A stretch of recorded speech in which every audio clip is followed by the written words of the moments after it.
you wanted the best, you've got the best podcast, the hottest podcast in the world.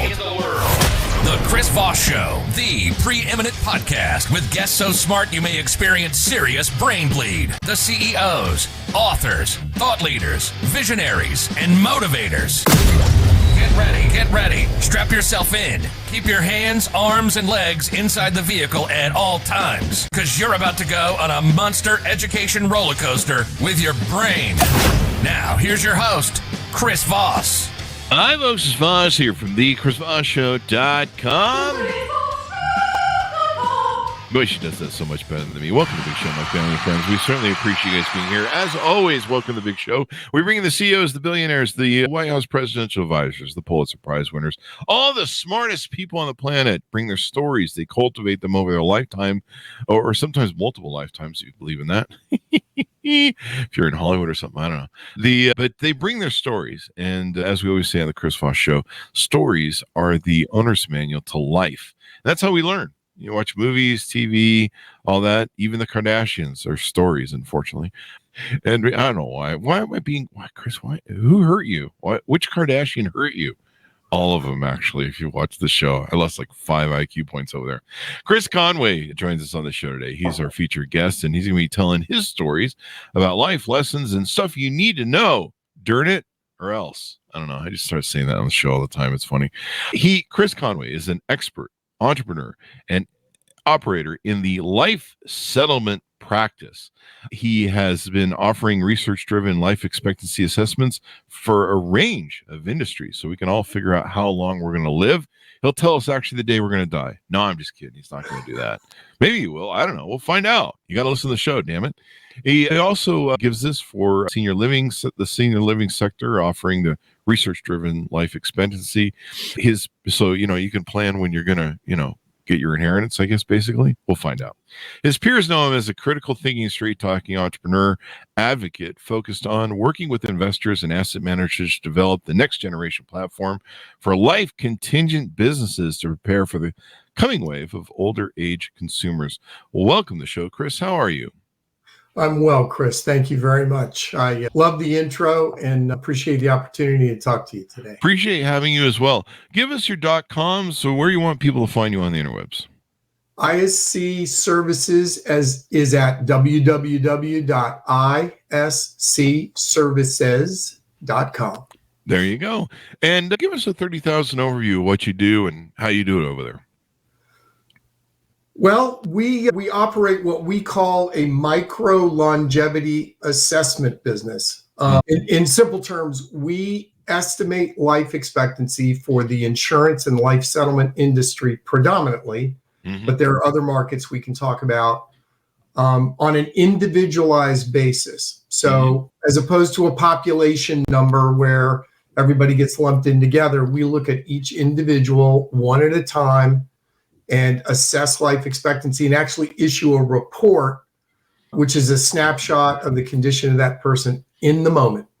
Wow. That's pretty good. So it's like Carfax for people, maybe, or something. That's a good way to look at it. The other analogy that we think we may evolve into is something along the lines of a credit score. Ah, wow, boy! If you give me a credit score based on my health, I might not be able to qualify for any mortgages.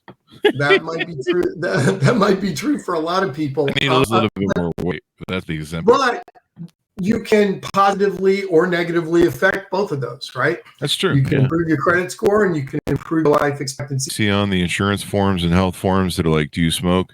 Do you drink? Do you take meth? Do you take crack? That sort of thing. To some extent, yes. We actually consume that as input. We don't normally deal directly with the public, although we can. But we get that kind of information in as part of the data, if you will, that we analyze for our clients. There you go. And so what's my life expectancy? When am I going to die? No, I'm just kidding. I probably have to fill out the forms. So so who are your clients on this? Are they big business then usually? Our clients range from life insurance brokers, financial planners, senior living facility operators to large investment funds often with brand names that are unfamiliar to the household, but backed by some of the largest financial institutions in the world. There you go. And they purchase policies based on life expectancy assessment and other things.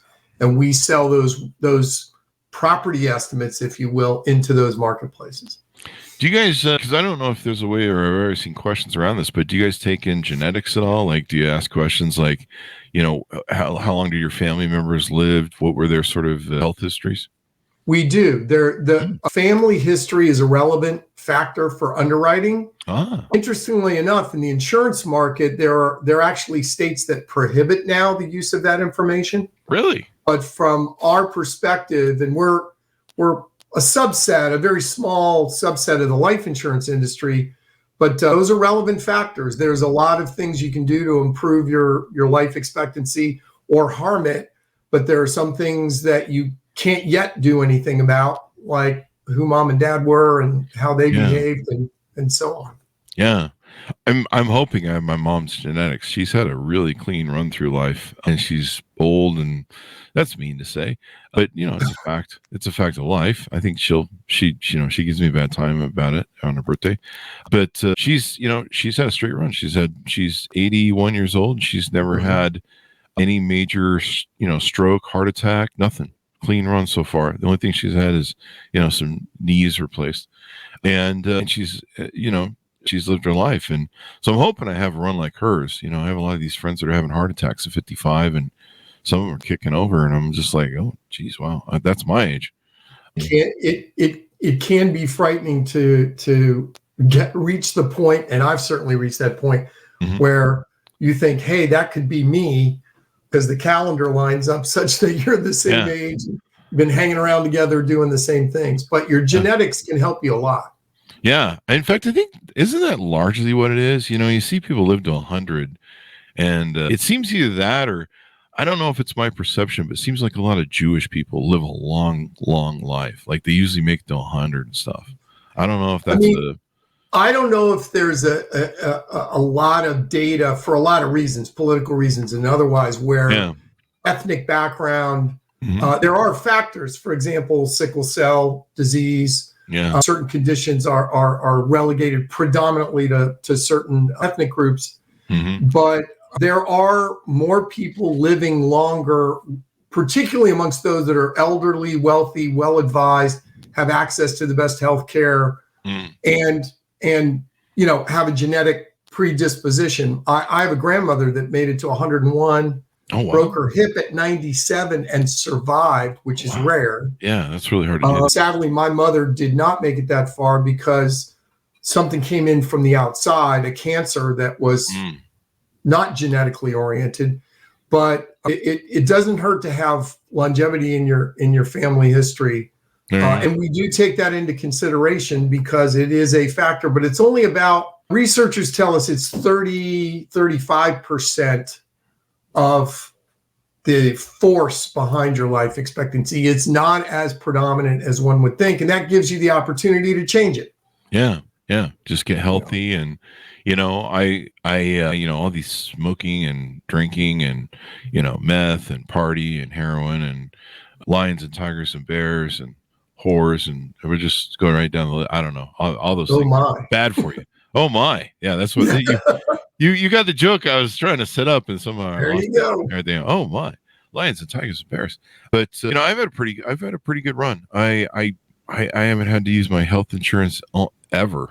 It's like the dumbest thing I pay for, but to me, it's at this point, it's just like a extraordinary event sort of thing.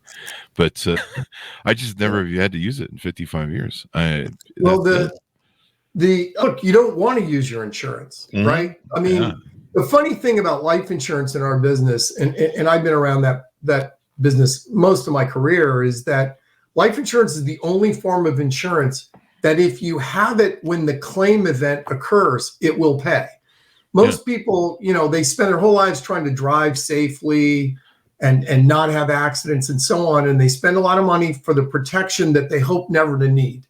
Yeah. Life insurance is one of those things that a lot of people have but don't understand well. It is the one form of insurance that always pays a claim if you have it in force when that event occurs, because we all eventually go to the great beyond. Wait, what? I thought it was exempt from that. So there you go. So tell us a little bit about yourself. How did you get in this business, Chris?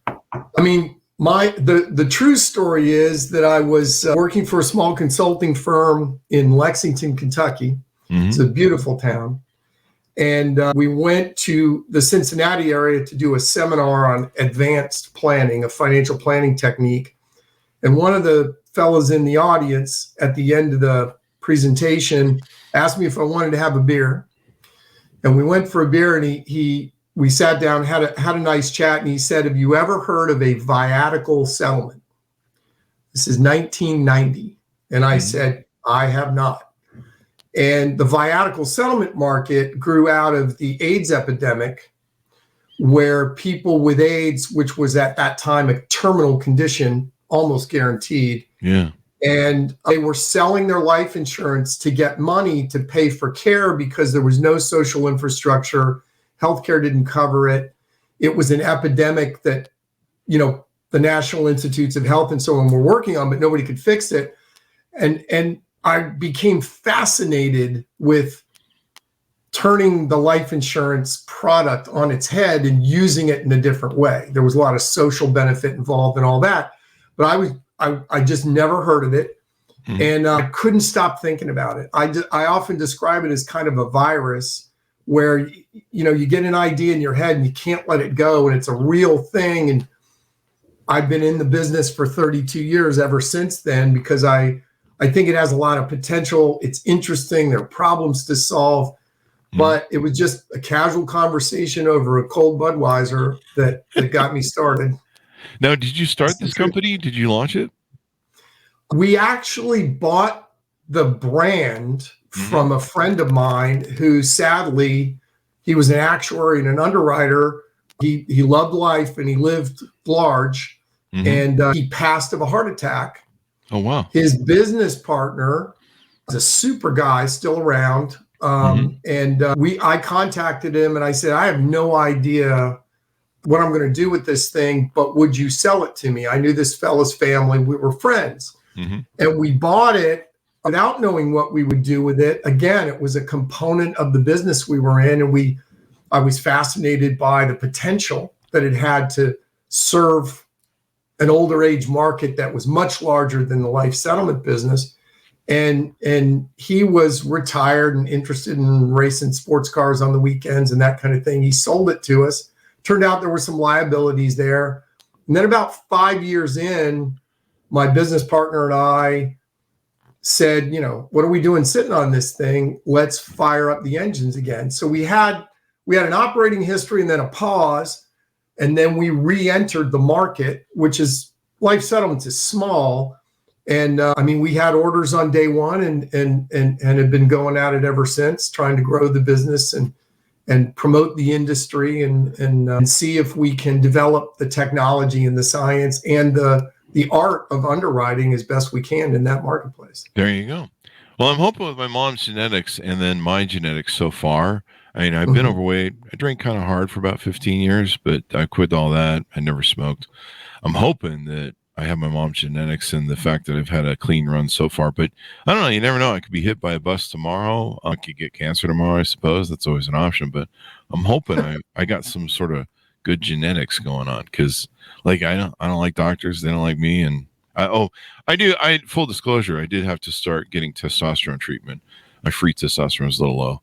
So I guess technically, but that's not insurance. I'm just paying that with cash because I don't really want to mess with it. So this is kind of interesting. What are some changes that you're seeing in the world with your analyzation and research of people? Are you seeing, higher cancers, more overweight Americans? This might be an obvious question. As the baby boomers are just in mass going into retirement, what are some of the different things you're seeing, and maybe, I don't know, some advice you give to people to live their lives a little bit better, like quit smoking and meth? One of the things that I've learned, and I'm not an underwriter. I own the company. We employ underwriters and doctors and actuaries and so on. And most of them are friends and people I've known for a long time. One of the most interesting things we see in the population of lives that we look at. Older age people, generally they're fairly well off, although the life settlements market's trying to become more efficient so it can serve the average consumer, if you will. Mm-hmm. One of the things we see is something that you're kind of referring to when you talk about your family history and the fact that you've avoided the need for healthcare so far. And that is, there's an average life expectancy for the average male and female, non-smoker, smoker, et cetera, in the population. But if you get past the window where you're likely to be amongst the average and pass away, 75 to 85, let's say, it's not that broad, but then you reach a point at which all the things that might have impacted you, your life expectancy, haven't. And we all know, we all have people in our lives that are overweight, smoke and drink, and they're 95 years old. And you think, and they eat, steak for breakfast, lunch, and dinner. They do all the things they're not supposed to do. All the sugar. And the truth is, what's fascinating is that there are anomalies in the world, people in the world that demonstrate the ability to live beyond the averages, even though all the things that they do from a lifestyle perspective, particularly, or healthcare wise, never go to the doctor, these kinds of things, argue that they shouldn't. What we're seeing, for example, in the cancer world is it's more of a healthcare issue, but we consume the results of these things. There's a significant degree of customization of treatment, genetic treatment for cancers. Yeah. Because a lot of cancers are driven by genetics to a certain degree. And so when you underwrite an individual, if you see that they're eligible for that treatment or a trial related to it, makes it very difficult to say that it's not going to work until you have enough data to know what the statistics are. But a lot of people come out of those situations more so than you would think. In other words, they call it experimental, but a lot of times these things work. It's the same with transplants. It used to be that transplants were even successful ones. You'd have a shorter than normal life expectancy. Now it seems like the hardest part of that is finding a donor. But if you have a successful transplant, and I've got friends that are in their 50s, they're not part of the population we look at, that have had 2 transplants. The quality of life is better for those folks. And there are a lot of things that used to take your life, that used to cause you to have a super short life expectancy, that have a treatment period that's shorter.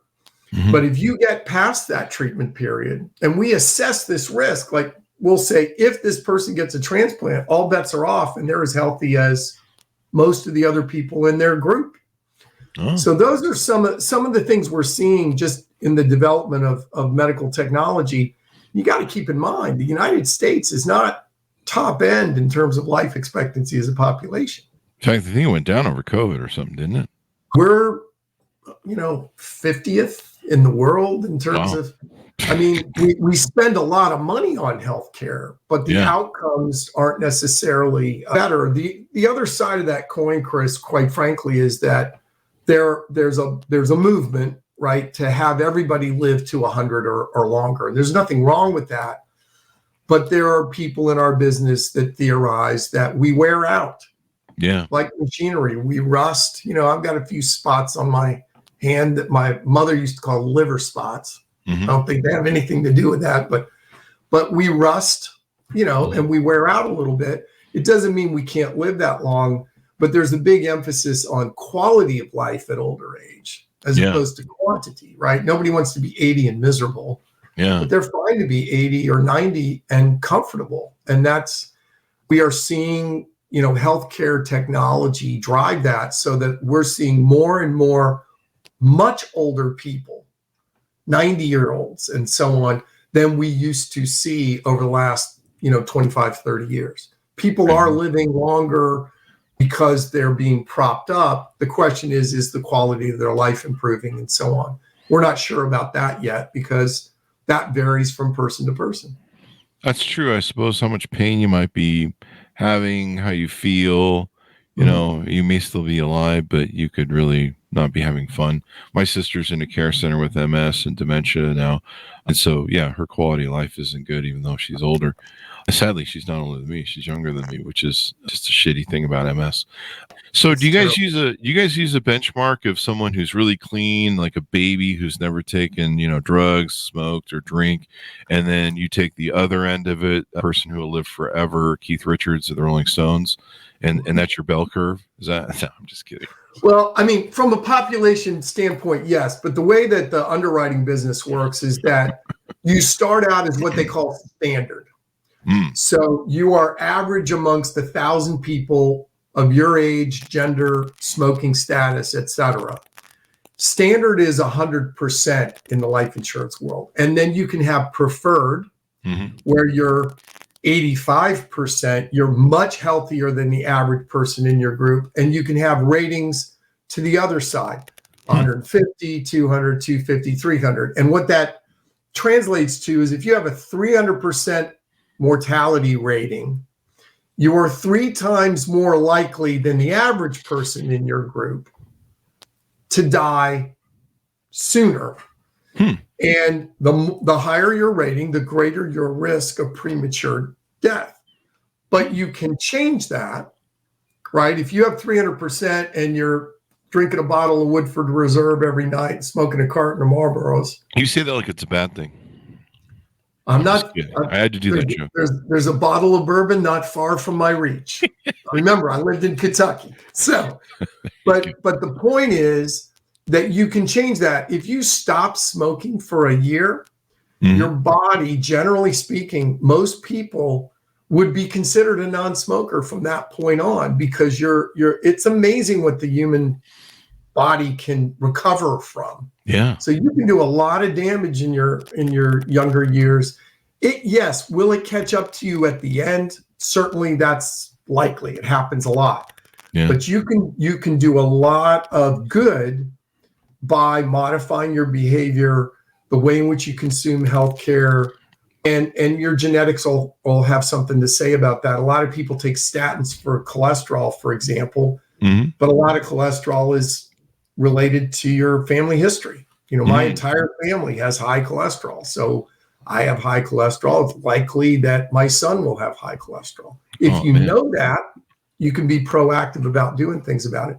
But it's a relative risk process, the way you describe it. You have an archetype for standard, preferred, etc. And then you have degrees of impairment that drive your relative risk. And then an actuarial table will tell you how many months or years you're expected to live. And you can build a curve, say, this is the average, this is the midpoint, and here are the people on the other end. Obviously, everybody would like to be comfortable on the tail, the longest end of that curve, and live a long, happy, comfortable life. Yeah. It's definitely not everybody does, but they like to. Yeah, it's definitely about quality of life when it comes to the end. Do you guys have a way of grading stupidity? Because those people with Darwinism seem to be the ones who die first. So I would tell you, my children would say that I do, and it's not particularly forgiving. Okay, but we don't. Although we see it a lot. Do I have some family members? Can I have you assess them for that Darwinism? By all means, if they'll sign the federal authorization for us to take a look, we'll take a look.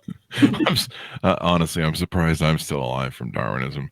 So there you go. I made it this far. But you bring up some good points. People need to be wary about their health, their quality of life. And you I don't know, man. There's a certain age where you start thinking about that. One of my friends had been in a car accident, and his, they were starting to fuse his spine together from one point to another, because once you start it, everything gets mucked up, and you end up just, I don't know, paralyzed or walking around in, I don't know, what's that when you die? Rigor mortis. There's a joke there. Right. It's a dark show. Just walking around with rigor mortis. Isn't that what called a zombie? Anyway, we'll leave that to HBO. But I remember we used to tell him, because he would walk with a cane and he would fight to work with a cane. And I remember telling him, I'm like, dude, why don't you just get a wheelchair? And he goes, Chris, you understand this is a fight over quality of life. And he goes, as soon as I go in that wheelchair and I start losing muscles in my legs and my abilities, he goes, I'm never getting out of that wheelchair. And he goes, so I'm fighting. I'll do everything I can to not be in a wheelchair. And I was like, wow, I never really thought about quality of life up until that. And, you know, now the older I get, that seems to be the fist fight I'm having with my body and, you know, trying to lose weight. You know, I'm doing the Ozempic right now. I started that about 7 weeks ago, and I've lost a lot of money. So I got that going for me.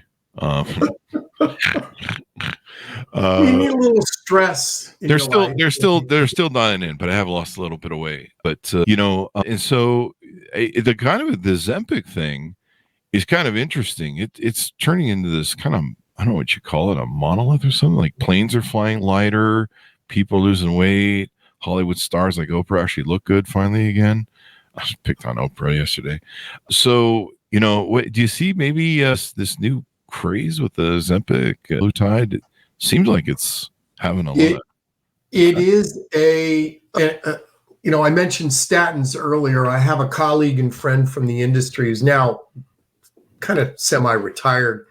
But when statins came out, the effect that they caused was so dramatic that they assigned a credit. They actually gave you some benefit, some longer lengthening of your life expectancy if you took statins. And at the time, he theorized that eventually everyone would take them as a protective measure, preventive measure. Wow. It's interesting. And I'm not a scientist, I'm not a doctor, Sure. but the dramatic change. I have a friend, a former partner that I hadn't seen in a while, went into New York, met for lunch. He looked fantastic, but he couldn't finish his lunch. Wow. And I mean, he was full, he was satiated, he was fine. Don't you hate people like that? He was terrific. He lost, and he took it for because he was a diabetic. Huh. And the change was dramatic. Yeah. I mean, I hadn't seen him in a while, but he looked terrific. He felt fine. And it's an interesting question, Chris, because we don't know, right? We're going to start consuming health information and underwriting it and evaluating it from people who are taking this, because it is a monolith. Yeah. I read something the other day that you just referred to about, you know, the way airlines save fuel is to cut weight, and they think that passengers are going to be lighter to carry, and they're going to save a lot of money and hit the bottom line with savings from fuel, jet fuel. Yeah, it could whole be economies something too. like that changes the game. Yeah. It's affecting whole economies. In fact, I think Sweden or wherever it was developed, they're seeing, I swear to God, they're seeing lighter planes become. Maybe it's over in Sweden, wherever this country it originated from. Wouldn't surprise me. It's like becoming their economy, their number one export. Yeah. And so many people are taking it. I mean, like Oprah just admitted to it the other night on Letterman, or not Letterman. Well, I just told how old I am on Stephen Colbert. He's Letterman 2.0. But you know, it is interesting. I'd heard about it, and I bit the nail, because my insulin resistance, probably for all the fun I had all of my life, was really just fighting me. And I know insulin resistance is a big killer too. And you know, and here in America, you know, where we overeat everything, and our food is made to drug addict us with dopamine hits. And someone told me they're using it for addiction as well, because I just thought it was a thing that would regulate my insulin and try and get, you know, my insulin resistance sort of issue cut down. And it does something to your brain. Like, you just do not give an F about food. Like, I'll go open my refrigerator and I'll look at it, and there'll be food in there that's enticing. My brain just goes, not interested. Like, that's what my buddy told me. He said he's simply not interested in eating another bite. Yeah. And then I'll go out to eat, because I like to go out on the weekends and just treat myself, but, you know, just to kind of reward myself, because our weeks are pretty heavy here. But, you know, I like to go air out. That's my decompression. And so I like to go out to eat to nice places. And so I'll go out to eat. I'll order a fine dinner, and, you know, the salad and my roll will come, and I'll be like, yeah, okay, I'm done. Like, it's weird. hour. You almost have to force yourself. You're like, you really need to eat. Like I intermittent fast, but I'm like, you really should like try and have a meal maybe today, maybe. And you're just like, okay, I'll force myself to do this. But it's really weird. I went out to an Italian dinner the other night, and I remember it wasn't that much food, but it was a fine dining food. I had 3 meals I turned that into. I ate like a little bit at the restaurant, and I came home. I had the next day for lunch, and then I had the other half for dinner. And it was like, it was like about that much food. Yeah. Like, so I hopefully that will change maybe our life expectancy. If we can get insulin resistance down, addiction down. It's a crazy drug. A lot of people are like, I don't know what it's going to do. And I resisted it for a while. They're like, could have side effects. And I'm like, I don't know. I'm 55 and I'm fighting to lose weight. And somehow I just cannot, my intermittent fasting will pull it. So it'll be interesting to see. Maybe it'll change whole swaths of our country. And I don't know. Then we can eat more Big Macs. It could. And yeah, there could be some long range effects that nobody can predict. It's like the the COVID pandemic. Within 2.5 years of the initial event, right? People were talking about long COVID. We have a medical director who said, I don't know about you, but I don't think 2 years is long. The long range effects might not be what anybody thinks they are right now. You do analysis in the moment, and we do this, right? We do we do work now, we sell a service now, and then we have to wait years for the outcomes to validate what we've done. And it's iterative. We've been doing it for a long time, but we have to do it from longer and longer and more to really know. And then you get back to what you were talking about earlier, which is if it improves the quality of your life now, right, and addresses some other issues that might impact your long-range quality of life, that's kind of how healthcare works, right? I mean, yeah. And with the food supply, I mean, this is just my opinion, but our food supply, if you travel, and I'm sure you do, you go to other places in the world, the food supply is not vacuum sealed and packaged the way it is here. It doesn't have fluorescent colors and so on and so forth. We got to do something. But it was a dramatic, just that one friend of mine, really, I was amazed at the transformation for him. I'm hoping because he was severely diabetic and frankly not healthy prior to starting. So I mean, I intermittent fast. I've intermittent fast for a long time. I lost 100 pounds intermittent fasting. Wow. But I kind of hit this wall about 6 months ago where it just wouldn't work anymore. And I couldn't do long-term fasting or else I would wreck. And part of it may have been low testosterone a little bit, but just, it was insulin resistance. I could tell. Mm-hmm. And so, it's strange. It like almost rewires your brain. And I feel more emotionally stable too, like chemically and everything else. Not that I've had emotional problems, but I just feel more chemically stable. I guess that's what I'm trying to say. Oh. You brought me to my question. I'd set up for you next about COVID and stuff. I've got friends that long COVID, and they're pretty sure they've lost 10 years off their life. My sister has it. She's had COVID like 4 or 5 times being in a care center.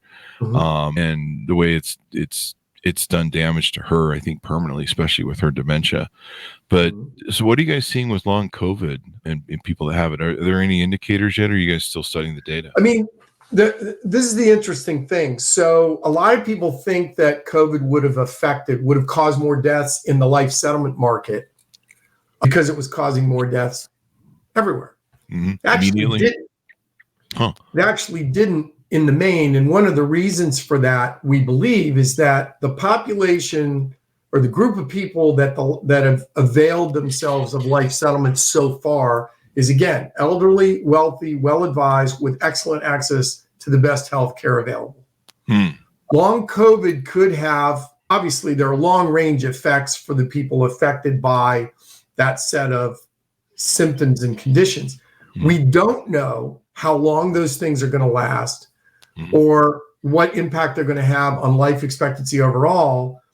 However, a lot of people that have it have other things. And one of the things that's kind of weird about the underwriting business from an outsider's point of view is what we all know people where they've got diabetes and they're overweight, and they've got heart disease, and they've got whatever, low T and inflammation and all these, and they've got all these impairments. Mm-hmm. And some underwriting organizations stack those things. Everything counts. But part of what we're all trying to do in life expectancy assessment on an individual is figure out what are the things that are really matter. So, for example, you can have bad knees and bad shoulders and back pain and so on and so forth. But those things are not going to shorten your life expectancy. They're going to make you miserable, perhaps. They're not going to shorten your life expectancy. Huh. The ancillary effects they cause, swelling, inflammation, inability to exercise, all those things can cause, increases in your mortality risk. But that's one of the things we're trying to do. With long COVID, it's a syndrome, if you will, right? A group of symptoms and so on. But you also have to look at what else is going on with that life. So if you've got esophageal cancer and long COVID, and esophageal cancer treatment's not going well, the fact that you have long COVID is not, I'm not saying it's not meaningful, but it's not going to be the driver. And that's one of the things that skilled underwriters have to figure out is what's really driving the excess mortality and how are these other forces perhaps exacerbating the thing that is the driver. So long COVID could be one of these things that makes other things worse. It could be the thing that's the driver, but it's more likely, at least so far, there's not enough data yet, but enough time to have passed for it to be long to really say. The other thing is that just like Ozempic, 10 years ago, there was nothing for weight loss like this. Yeah. Right. And there's a tremendous amount of global resource put towards the research, whether you agree with that or not. Lots of people are spending a lot of time and money studying all these things. And the pharmaceutical industry, has an economic incentive to come up with things that will at least treat, if not perpetuate, these kinds of conditions. A lot's being done about it now. I think what you're going to have to do, sadly, is wait, because COVID's now something that it appears like we're going to have to live with a version of it the same way we do with the flu. Yeah. If that becomes true, I don't know how much benefit's going to flow through to the treatment of symptoms of long COVID. What's interesting is you don't hear as much about it as you did 9 months ago. Yeah. There's I don't know what percentage, but I think it's a smaller percentage of the population that has long COVID. And I'm no scientist or whatever. My perception, from what I understand from my friends who have it, the damage, the body overreacted because it didn't have a blueprint to work with initially. It's never, it had never had this attack.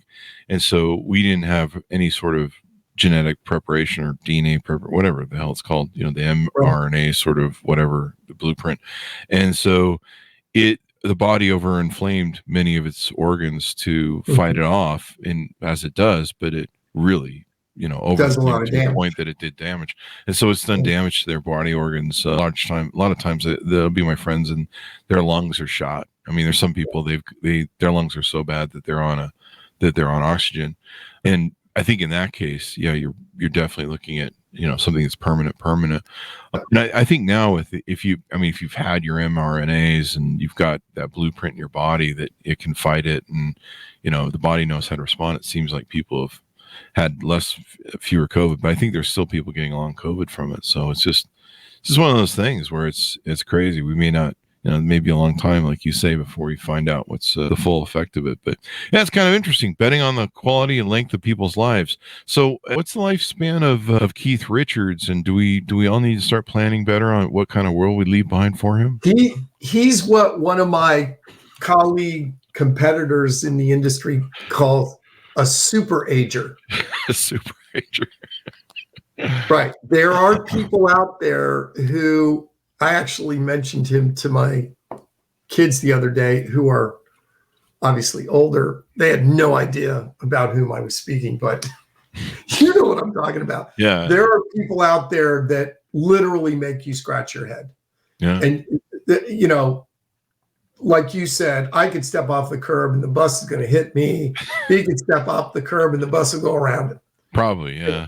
You know, it is remarkable how some people are able, and again, we see this a lot where our clients will call and say, how could this person possibly have a life expectancy of 6 years, a 92-year-old?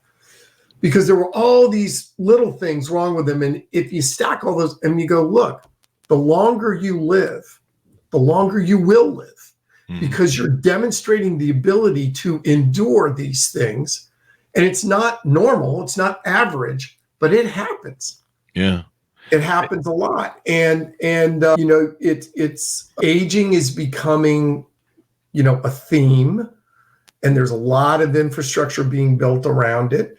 Everybody talks about the baby boomers. I went to a presentation earlier or a little one-day conference on data and analytics in the senior living industry, and the keynote speaker is the demographer, and he was talking about, you know, the generation behind the boomers is going to live longer and be even bigger during their older age than the boomers. And the silent generation was not as big as the boomers. So this aging science and all these kinds of things is going to continue to advance and grow and evolve in ways that, you know, we all kind of eventually brush up against. But Keith Richards is the kind of thing that is always going to happen. You're going to think, if that were me, I'd be in a box by now. How did they do it? And there are what also is interesting is it seems like, probably because of the way that, you know, the world works, that there's a lot of famous people who lived very hard. Yeah. Well, had a lot of fun, but hard, that make it into their 90s. And you think, I do everything right. There's no way I'm making it to my 90s, you know, that kind of thing. Maybe there is something about sex, drugs, and rock and roll. Maybe there is something about sex, drugs, and rock and roll. It is a particular prescription, right? Maybe you need to put that on those health sheets. Have you ever engaged in sex, drugs, and rock and roll all at the same time? Do you know Keith Richards? Yeah, right. There you go. Are you personal friends with any of the following? Yeah. Do you have any DNA tied to the Richards family? Right. You know, there's this one thing. My mom's had me taking one of those DNA tests. What is it? 23andMe. Yeah, it's like one of those things. And are you finding that? Have you found that maybe that data really helps you guys do the business better? We don't get a lot of that data. It's an interesting business, right? Because they basically you pay them to get back some interesting stuff can sometimes be useful and so on. But it's a great way to collect a lot of genetic information about a lot of people. There you go. Drive science that'll drive treatment and so on and so forth. So it's always cool when you can get somebody to pay you to do more of what you do. Yeah. From a research perspective, we don't get a lot of genetic reported or genetically reported data in the healthcare records that we see now. It's a very complicated area. I think technology will probably help distill, you know, certain genes that drive, for example, breast cancer is probably the most famous one, but we don't see a lot of that in the underwriting space. The other thing that the insurance industry has to deal with is, as an example, I mentioned before, there are states that prohibit the use of that kind of information to determine what you should be charged for your life insurance policy because they consider it discriminatory. So this would be, you know, it's probably an unfair analogy, but imagine if your driving record didn't matter.